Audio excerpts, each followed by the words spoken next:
ঝিনাইদহে প্রসূতি মায়ের লাশের সারি লম্বায় হচ্ছে দিনের পর দিন।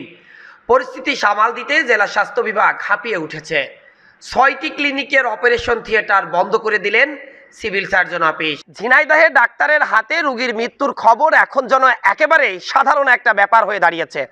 একসময় মানুষ তার প্রাণ বাঁচানোর জন্য ডাক্তারের কাছে ছুটে যেত, আর এখন অনেকটাই সুস্থ মানুষ ডাক্তারের কাছে যায় সামান্য কিছু অসুস্থ হয়ে। এরপর ডাক্তারের ভুল চিকিৎসার শিকার হয়ে তাকে মৃত্যুর কোলে ঢলে পড়তে হয়। গত 15 দিনেরও কম সময়ে ঝিনাইদহে প্রায় 6 জন প্রসূতি রোগীর মৃত্যু হয়েছে। এসব ঘটনায় ঝিনাইদহের 6টি বেসরকারি ক্লিনিক এর যে অপারেশন থিয়েটার রয়েছে তা বন্ধ করে দিয়েছে জেলা সিভিল সার্জন অফিস। যারা মারা গেছে তারা তো চলেই গেছেন। গত ঈদের পর থেকে, অর্থাৎ এই যে ঈদের যে কয়েকদিন গিয়েছে এর পরে শামীমা হাসপাতালে আলোচনা বা আলোচিত কয়েকটি ঘটনা ঘটেছে।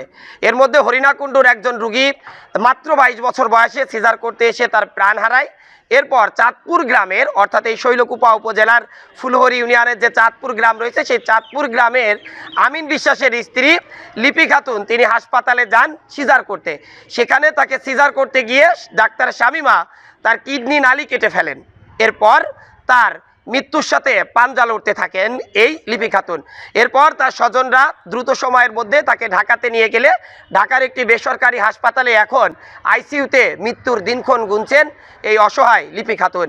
তারই জের ধরে যে সিভিল সার্জন অফিস রয়েছে সেখানে সহ বিভিন্ন দপ্তরে এই লিপির যে স্বজনরা রয়েছে তারা অভিযোগ দায়ের করেছিল, এবং সেই অভিযোগের পরিপ্রেক্ষিতে আজ ঝিনাইদহ যে সিভিল সার্জন অফিস রয়েছে তারা মূলত 6টি হাসপাতালের অপারেশন থিয়েটারকে সিলগালা করেছে।